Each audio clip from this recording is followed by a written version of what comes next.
Hello, શું તમારું C section થયું છે? તો આજે જાણીએ કે સી સેક્શન પછી આપણે શું ધ્યાન રાખવું જોઈએ.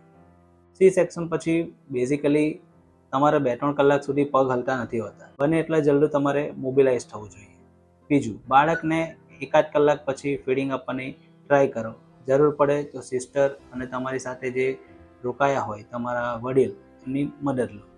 બીજું, ખાવાનું તમને જ્યારે તમારા જે ડૉક્ટર જે પ્રમાણે સલાહ આપે એ પ્રમાણે ચાલુ રાખો. ત્રીજું, કે તમને ઘરે જ્યારે પણ રજા આપી દે એ પછી તમારું ડ્રેસિંગ ભીનું ન થાય તે રીતે તમે નાહી શકો છો. પ્રાઇવેટ પાર્ટની હાઇજીન મેન્ટેન કરી શકો છો. બીજું, ઉઠવા બેસવામાં કાળજી એ રાખવી કે જ્યારે પણ તમે સૂઈને બેઠા થાવ ત્યારે એક બાજુ પડખું ફરીને કોણીનો સપોર્ટ દઈને ઊભું થવું જોઈએ, જેથી તમારા પેટના સ્નાયુઓ પર જે લીધેલા ટાંકા હોય એ ખેંચાય નહીં તો તમને પેઇન થશે.